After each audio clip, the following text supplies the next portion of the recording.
મિત્રો, ભાદરવા મહિનામાં ભૂલથી પણ ન ખાઓ આ વસ્તુઓ. સ્વાસ્થ્ય માટે ઝેર સમાન છે આ વસ્તુઓ.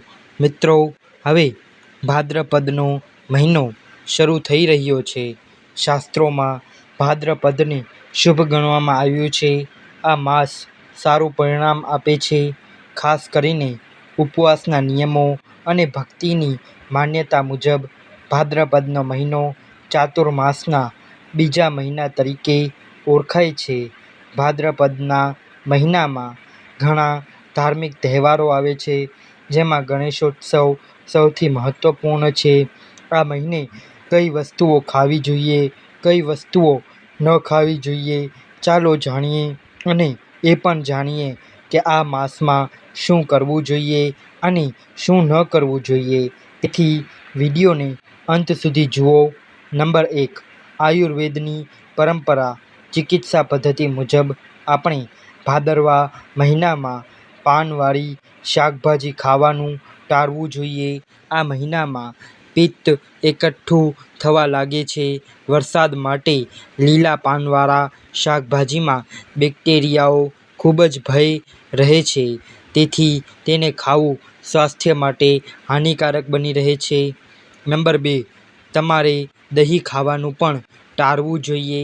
આયુર્વેદનું માનવું છે કે ભાદરવા મહિનામાં તમારે દહીં સહિત કોઈપણ ખારી વસ્તુથી બચવું જોઈએ, કારણ કે આ તે સમય છે જ્યારે ચપટીપણું વધે છે અને સ્વાસ્થ્ય સંબંધિત સમસ્યાઓ થાય છે.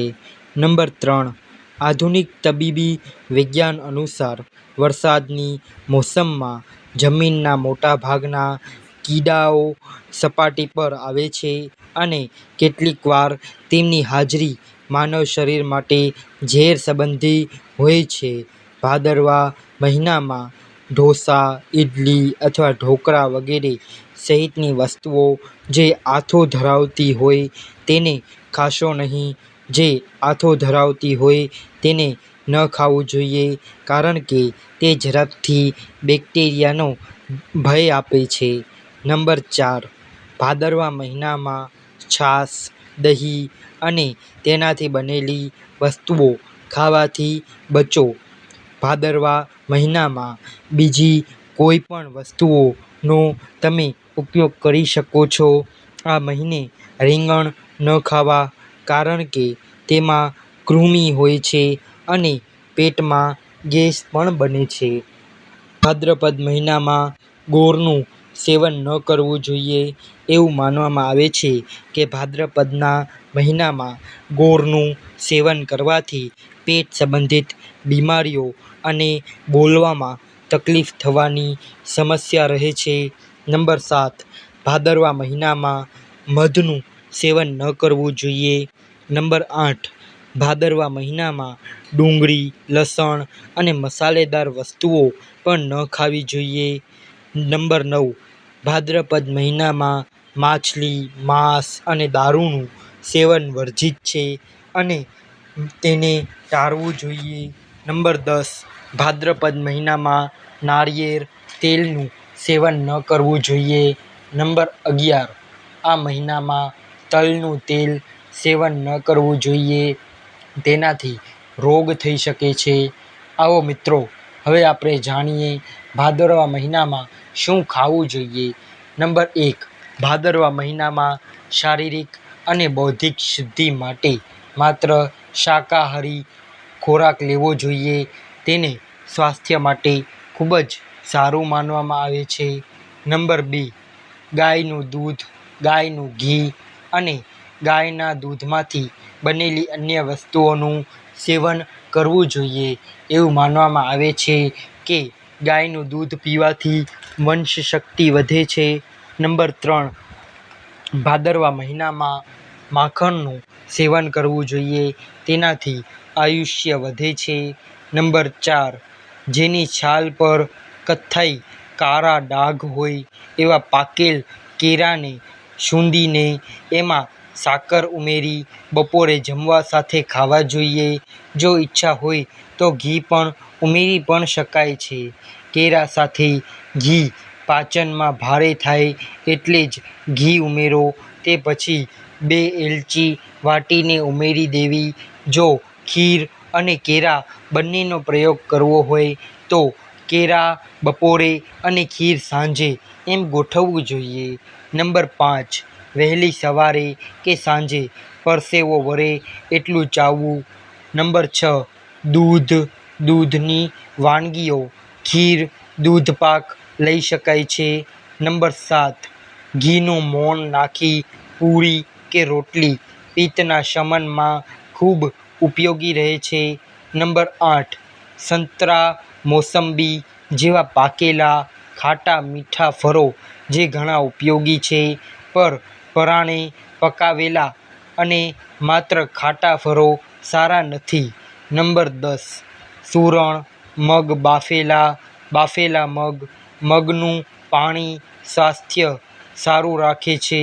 નંબર 11, પિત્ત દોષ માટે આ ઋતુમાં સુદર્શન ચૂર્ણ ખૂબ ઉપયોગી બને છે.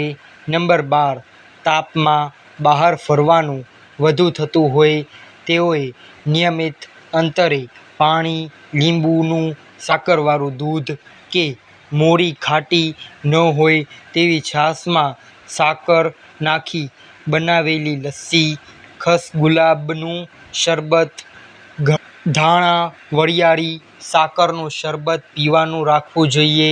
નંબર 13, સવારના નાસ્તામાં તીખા, તળેલા, મસાલેદાર પદાર્થોને બદલે ઘઉંના ફાડા, દૂધ, ખજૂર, બદામ, સાકરથી બનાવેલી પોરીજ કે પછી સાકર નાખી મીઠું કરેલું દૂધ, તાજી રોટલી, પરોઠું જેવા નાસ્તો કરવો જોઈએ. નંબર 14, ભૂખ લાગતી ન હોય તો પણ ખાલી પેટે વ્યવસાય, ધંધા અંગે કે અન્ય કામે બહાર જવાને બદલે કેળા, સફરજન, નાશપતી જેવા ફળો, ખજૂર, અંજીરનો નાસ્તો કરવો જે પચાવવામાં સરળ રહે છે તથા બિલકુલ ન ખાવાથી ખાલી પેટે થતી એસિડિટી બળતરાને રોકશે. આવો મિત્રો, હવે આપણે જાણીએ આ મહિનામાં શું ન કરવું જોઈએ. નંબર 1, શરીરની શુદ્ધિ માટે દિવસમાં માત્ર એક જ વખત ભોજન લેવું જોઈએ. નંબર 2, આ મહિનામાં વ્યક્તિએ તમામ સુખ સુવિધાનો ત્યાગ કરવો જોઈએ અને પલંગ પર સૂવાનું પણ બંધ કરવું જોઈએ અને જમીન પર ચટાઈ પાથરીને સૂવું જોઈએ. નંબર 3, અસત્ય બોલવું, કડવું બોલવું, વિશ્વાસ સાથે વિશ્વાસઘાત કરવો, ઈર્ષા કરવી, ક્રોધ કરવો આ બધાનો ત્યાગ કરવો જોઈએ. નંબર 4, ઘરની સાફ સફાઈ, ગાદલા, ગોદડા તપવાતા દરમિયાન ધાબે કે સૂર્યતાપમાં ખુલ્લા માથે ઊભા ન રહેવું. સમયાંતરે પાણી, શરબત પીતા રહીને ઘરની સાફ સફાઈની પ્રવૃત્તિ કરવી. નંબર 5, આ માસમાં કોઈ પણ પ્રકારનું શુભ કાર્ય ન કરવું. નંબર 6, આ સમયે શારીરિક સંબંધો ટાળવા જોઈએ.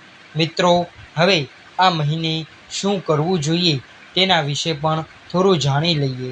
આ મહિનામાં તમારે ભગવાન વિષ્ણુ, શ્રી કૃષ્ણ, ગણેશજી, માતા પાર્વતી અને શિવજીનું ધ્યાન કરવું જોઈએ.